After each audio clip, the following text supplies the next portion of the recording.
लेकिन आपके पास न तो तर्क हो, न तथ्य हो, न युक्ति हो, और सबसे बड़ी बात कोई प्रमाण ही न हो, और आपकी जिद हो कि हमारी बात मानी जानी चाहिए, हम जो कह रहे हैं वही अंतिम सत्य है, ये जो भावना है, ये जो सोच है, ये दरअसल जो है डिजास्टर की ओर ले जाती है, जो इस समय देश में हो रहा है।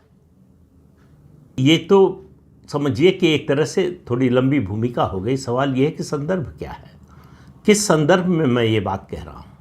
संदर्भ है, अभी 2-3 दिन पहले फिर से राहुल गांधी ने मुद्दा उठाया, कई अखबारों में लेख लिखकर, महाराष्ट्र के विधानसभा चुनाव के नतीजों का।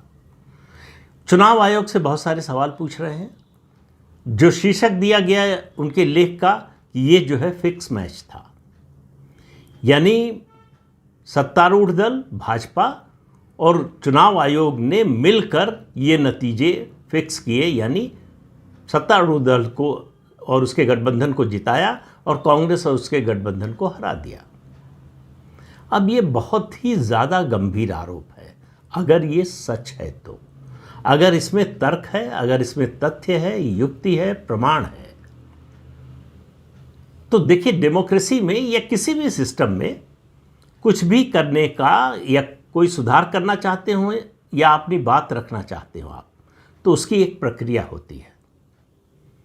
और अगर आप संवैधानिक संस्था पर सवाल उठा रहे हैं, सरकार पर और सत्तारूढ़ दल पर सवाल उठाते हैं, तो ज़्यादातर मामला वो जो है जनता की अदालत में जाता है। फिर जनता तय करती है कि किसको सही मानती है, किसको गलत। लेकिन आप संवैधानिक संस्था के कामकाज पर सवाल उठाते हैं तो मुद्दा ज़्यादा गंभीर बन जाता है, क्योंकि इससे दो चीज़ें हो सकती हैं। अगर आपकी बात में तर्क, तथ्य, युक्ति, प्रमाण हो तो संस्था को मजबूत करने में मदद मिलेगी, अगर नहीं है तो आप दरअसल संस्था को कमज़ोर करना चाहते हैं।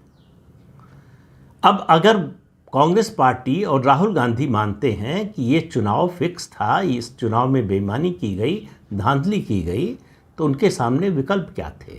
पहला विकल्प था कि वो चुनाव आयोग को लिख कर देते। चुनाव आयोग ने हालांकि इसका जो है कई बार जवाब दिया। अब जो हमारे यहाँ चुनावी व्यवस्था है, उसमें जो चुनावी प्रक्रिया है उसमें सभी दलों, या बल्कि कहें सभी उम्मीदवारों के प्रतिनिधि शामिल होते हैं। तो अगर गड़बड़ी शुरू हो रही है मतदाता सूची से, तो मतदाता सूची बनते समय हर पार्टी के जो कार्यकर्ता हैं वो इस प्रक्रिया में शामिल होते हैं।